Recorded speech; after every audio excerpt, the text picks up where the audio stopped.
Hai semua, sebelum kita menyaksikan video berikut, jangan lupa untuk klik subscribe dan juga klik ikon lonceng supaya Anda tidak ketinggalan untuk menyaksikan video-video terbaru Solusi. Ini kerana setiap minggu kita akan memuat naik banyak video yang akan menginspirasikan Anda, termasuklah video yang berikut. Di dalam sebuah keberhasilan dibutuhkan ketekunan. Tidak ada sesuatu yang terjadi secara instan. Dibutuhkan sebuah proses untuk menuju kesuksesan. Hidup penuh keberhasilan bukanlah hidup yang tanpa kegagalan.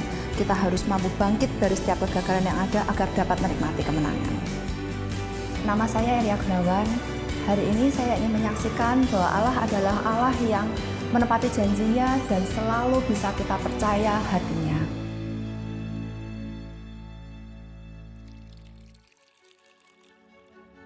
Saya lulus dari sebuah universitas kedokteran di Solo dengan predikat cum laude. Saya adalah lulusan terbaik di angkatan saya saat itu.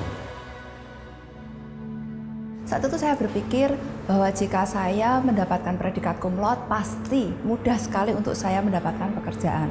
Tetapi ternyata kenyataannya tidak demikian. Saya melamar di 6 rumah sakit swasta saat itu di kota Solo dan saya tidak diterima karena saat itu formasi yang mereka inginkan adalah seorang dokter pria. Saat ditolak di 6 rumah sakit di Solo, saya sudah putus asa. Artinya jalan untuk menjadi spesialis anak sudah sepertinya tertutup untuk saya. Saat itu saya kecewa sekali karena saya berpikir untuk apa saya susah payah belajar selama 6 tahun ini. Dan saya mulai meragukan Tuhan. Saya bertanya pada Tuhan, Tuhan selama ini aku setia padamu, aku melakukan semua yang seharusnya dilakukan oleh seorang yang beriman. Tapi ternyata yang terjadi adalah saya menganggur hampir 1 tahun.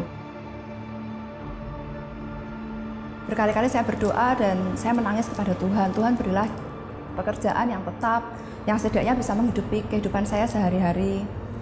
Jawabannya belum kunjung datang. Akhirnya saya melamar ke sebuah klinik kecantikan dan diterima, yang mana saat itu sebenarnya tidak sesuai dengan cita-cita saya. Cita-cita saya adalah menjadi seorang spesialis anak. Saya lebih putus asa lagi sebetulnya, karena ini jauh dari idealisme saya, jauh dari cita-cita saya. Saat itu menjadi seorang dokter yang bekerja di klinik kecantikan itu tidak pernah terpikir di benak pikiran saya sama sekali.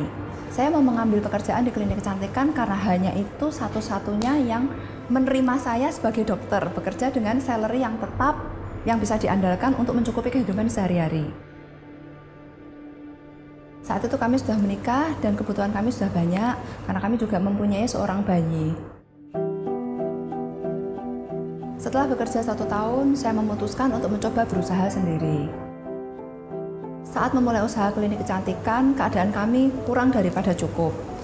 Untuk membeli kehidupan sehari-hari, saya seringkali harus berpikir berkali-kali. Seperti saat harus membeli piring untuk makan, maka saya lebih baik menunggu mendapatkan piring gratis dari pembelian deterjen. Kami benar-benar berjuang untuk klinik kecantikan ini, supaya klinik kecantikan ini berhasil. Saya mengikuti berbagai seminar, saya belajar dan mencoba berbagai hal, menerapkan perawatan-perawatan yang baru dengan harapan supaya banyak customer yang datang ke klinik kami, tetapi tidak berhasil. Dalam keadaan itu kami berdoa dan bertanya-tanya pada Tuhan, Tuhan, apa yang harus kami lakukan? Benar-benar bukakanlah jalan Tuhan untuk kami. Pada saat itu di pikiran kami tidak terpikir yang terlalu muluk-muluk. Asalkan klinik ini berjalan Tuhan, dan asalkan bisa cukup untuk mencukupi kehidupan sehari-hari dan bisa untuk membayar kontrak setelah 2 tahun lagi, itu sudah cukup Tuhan. Saat itu hanya itu yang kami doakan, hanya itu yang kami harapkan. Saat keadaan tidak berjalan seperti seharusnya, sempat terlintas di benak kami untuk menutup klinik kecantikan itu, dan suami saya kembali bekerja di Jakarta di tempat kerja yang lama. Demikian juga saya ikut suami saya bekerja di Jakarta dengan harapan untuk mendapatkan penghasilan yang lebih baik daripada sekarang. Tetapi saat itu kami memberi diri kami waktu. Oke lah, jika memang hingga kontrakan ini habis, kita tidak berhasil, baru kita lakukan itu.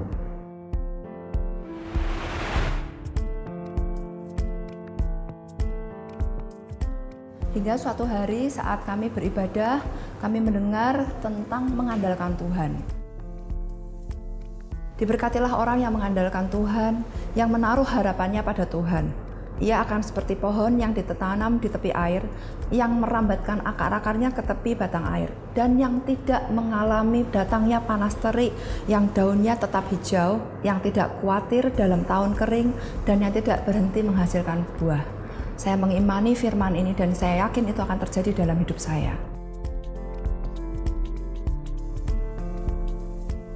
Benar-benar saat itu adalah momen di mana seluruh kesombongan saya, seluruh idealisme saya yang mengandalkan diri sendiri karena merasa diri saya pandai, karena saya merasa diri saya cum laude, diproses oleh Tuhan.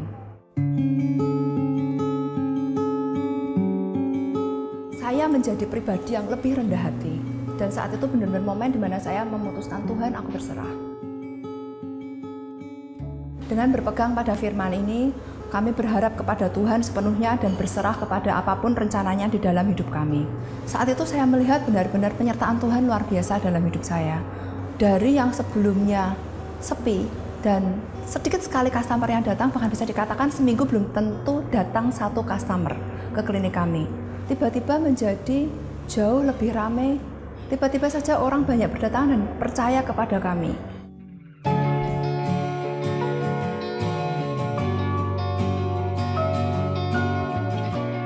Saat itu banyak yang bertanya-tanya pada kami, apakah kami menggunakan suatu jenis pesugihan, demikian kalau orang Jawa menyebutnya, karena seperti ada suatu magnet yang menarik customer datang ke tempat usaha kami. Saat itu bahkan antrian untuk perawatan mencapai hingga 3-4 jam untuk satu orang.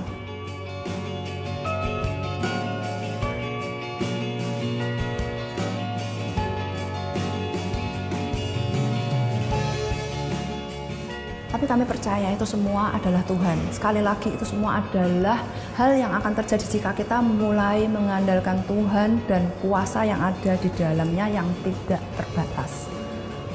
Mungkin kita tidak bisa selalu melihat apa yang menjadi rencananya, tidak bisa mengerti tangannya saat dia mengerjakannya bagi hidup kita, terutama saat kita mengalami kegagalan.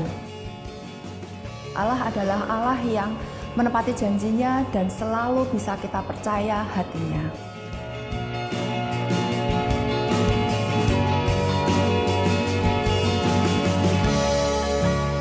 Kita bisa selalu percaya, Dia merancangkan yang terbaik. Tetap percaya, tetap beriman, jangan menyerah. Nantikan mujizatnya di dalam hidup Anda. Hai semua, terima kasih kerana menonton video ini sampai habis. Kami harap anda akan terus menyokong program Solusi dengan cara like dan share video ini kepada rakan-rakan anda. Dan juga jangan lupa untuk melayari communitydigital.com. Sekiranya saudara dan saudari mempunyai apa-apa persoalan, anda boleh chat kami di communitydigital.com.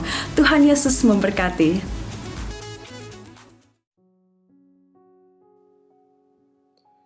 Di dalam hidup, kita tentu sekali akan menghadapi kegagalan. Apakah kita pernah mengalami kegagalan seperti Dr. Ilya Gunawan? Kegagalan bukanlah penentuannya. Malahan kegagalan adalah batu loncatan kepada kejayaan.